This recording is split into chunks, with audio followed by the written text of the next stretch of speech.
She waited 7 years to respond. The response was flawless. Not a slammed door. Not a scream in a parking lot.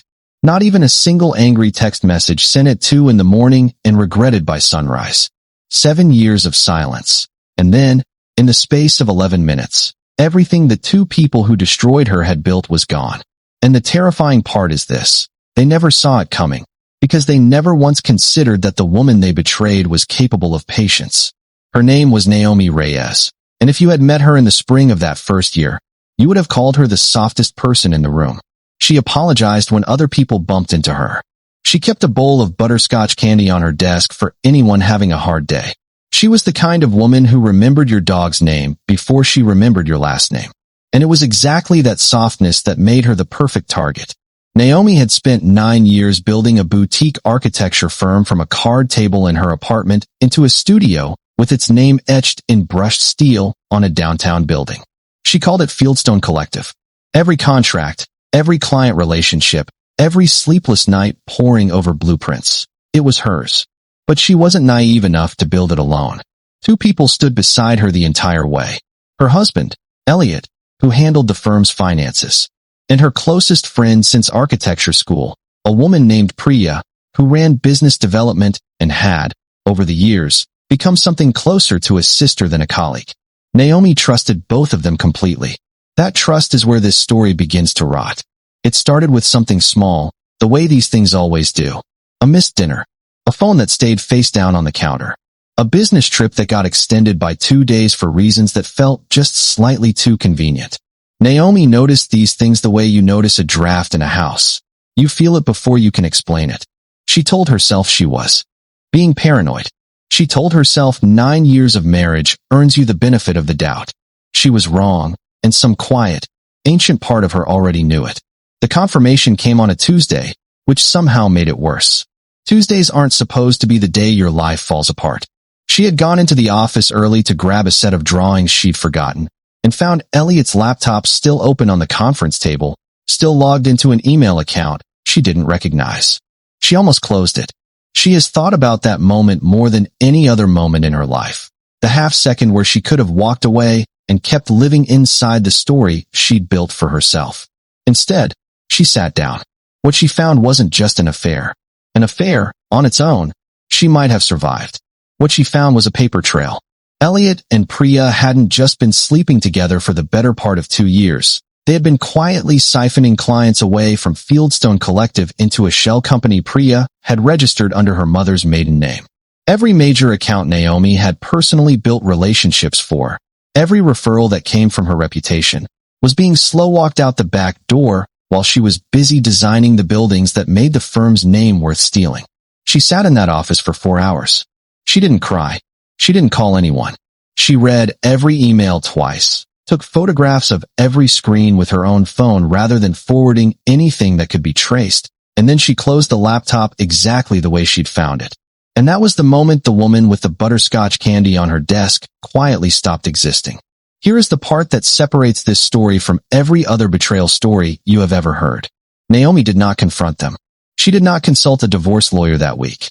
She did not tell her family, her closest friends, or a single soul at the firm what she now knew. Instead, she did something almost nobody in her position has the discipline to do. She asked herself a single question. Not, how do I make this stop hurting? But what does it look like to lose everything and still walk away with more than they have left? And then she built an answer to that question for 7 years. The first 18 months were the hardest, because they required her to act like nothing had changed while gathering the exact evidence that would eventually prove everything had. She stayed married. She stayed business partners with Priya. She smiled at company dinners, hugged Priya at her birthday party, let Elliot rest his hand on her shoulder in front of clients like it still meant something. Every one of those moments cost her something internally that she never let show on her face. People who worked closely with her during that time later said she seemed calmer than ever, more focused, almost serene. They had no idea they were watching a woman perform the most important role of her life. Behind that performance, Naomi was doing 3 things simultaneously, and each one was invisible to the people around her. The first was documentation. She quietly began routing certain client communications through a personal account, keeping time-stamped records of every project she originated, every design that was unmistakably hers, every dollar that moved in a direction it shouldn't have. She wasn't building a divorce case. She was building a forensic record, the kind that holds up not in an argument, but in a courtroom. The second was distance, engineered so carefully that neither Elliot nor Priya ever registered it as strategy.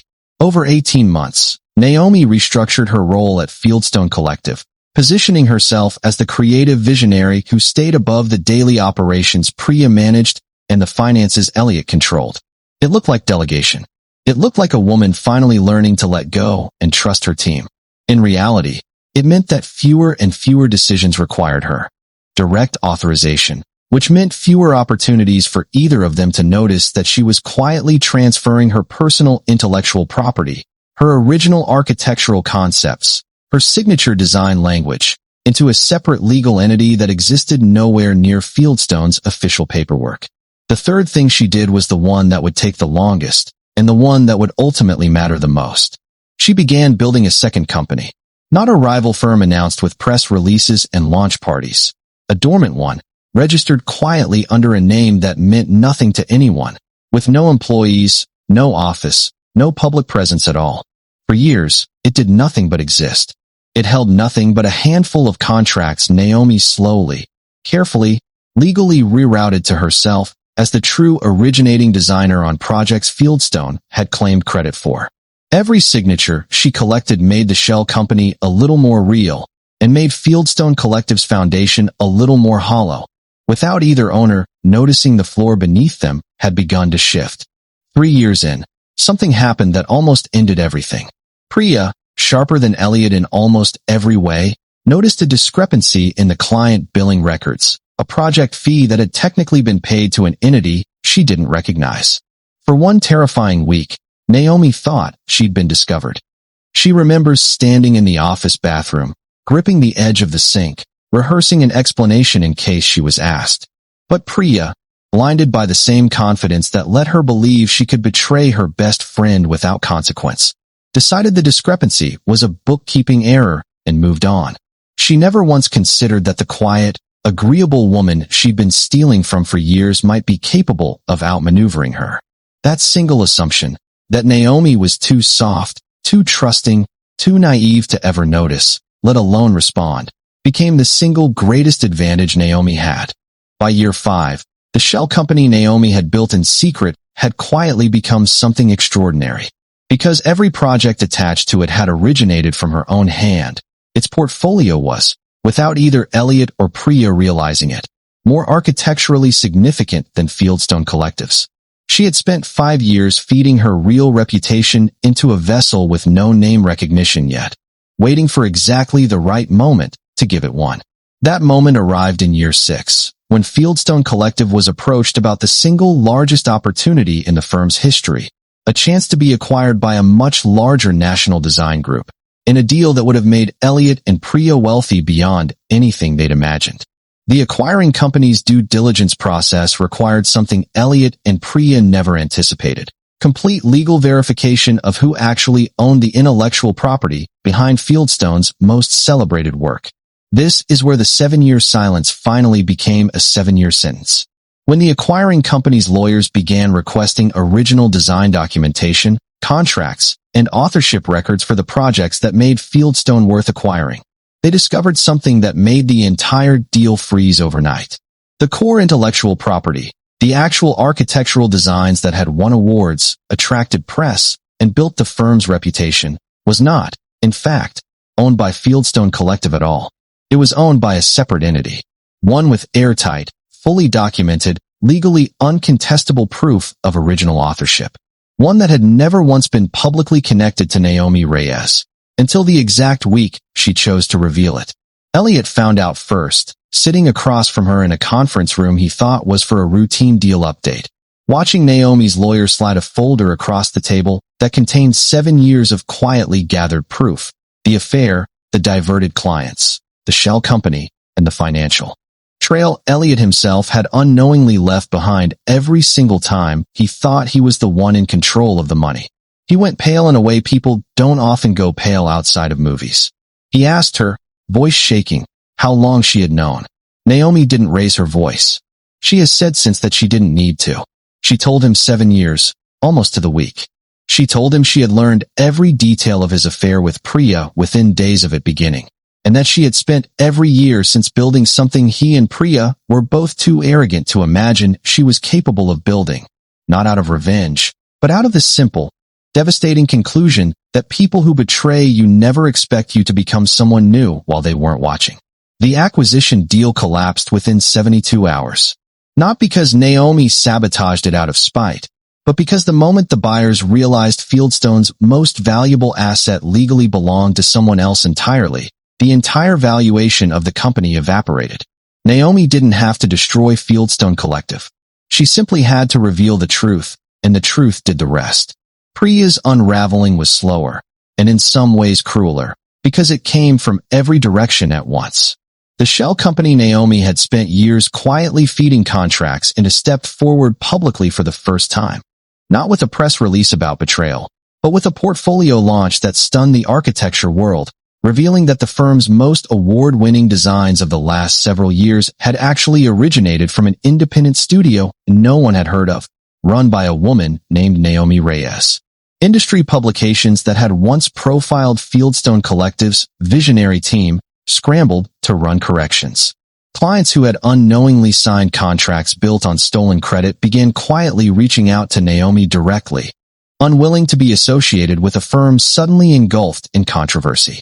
Within 4 months, Fieldstone Collective had lost 80% of its active client base. Priya, whose entire professional identity had been built on relationships she'd cultivated by riding the reputation Naomi built, found that without Naomi's name attached to the work, doors that once opened for her closed without explanation. Elliot's financial mismanagement, once buried under years of Priya's careful spin and Naomi's quiet silence, was suddenly the only story anyone in their small, tightly connected industry wanted to talk about. But here is the twist almost no one who followed this story saw coming. The one that turned it from a simple story of revenge into something far more unsettling. Priya had not been the only one Elliot was betraying. In the final weeks before everything collapsed, Naomi's legal team uncovered evidence that Elliot had been quietly moving firm funds into a separate personal account for over a year. Money that Priya knew nothing about, meant to fund a life Elliot had been planning to disappear into alone, without either of the women who trusted him. Priya, it turned out, had spent 2 years betraying her best friend for a man who was simultaneously betraying her. The second twist landed just as hard. The private investigator Naomi had quietly hired in year 2, the one she credited with helping her trace the financial trail back to its source, had actually been recommended to her by an unlikely source, Elliot's own mother, who had suspected her son's infidelity long before Naomi did, and who had watched her daughter-in-law's transformation over 7 years with something between grief and admiration. She never told Naomi what she knew. She simply made sure Naomi found the right person to help her learn it herself, quietly repaying a debt of loyalty to the only person in that marriage who had ever treated her with genuine respect. And the third twist, the one that gave the entire story its final, cold shape, came almost a year after the collapse, when a journalist covering the unraveling of Fieldstone Collective asked Naomi directly why she waited so long. Why not leave the moment she found out? Why not expose them immediately, in the heat of that first unbearable Tuesday? Naomi's answer became, in industry circles, something close to legend. She said that an immediate reaction would have destroyed only a marriage. Betrayal that size deserved something more precise than heartbreak. She said she needed 7 years, not because she was afraid to leave, but because leaving too early would have meant walking away with nothing but her pain, while they kept everything they'd stolen. She wanted them to lose exactly what they'd taken from her, piece by piece, in front of the entire industry that once celebrated them, and she wanted to make absolutely certain that when it happened, there would be nothing left for them to rebuild it with. Naomi Reyes's studio today is one of the most quietly respected architecture firms in the country, known as much for its design work as for the story of the woman who built it twice, once in public and once in secret, while the people closest to her believed she was too soft to ever notice what they were doing. Elliot and Priya never spoke to each other again after the collapse. Some betrayals, it turns out, cannot survive being witnessed by daylight. And Naomi, when asked if she has any regrets about the 7 years of silence, says only one thing. She says she doesn't regret a single day of it, because every one of those quiet years was the exact price required to make sure that when she finally did respond, it would be the only response she'd ever need to give.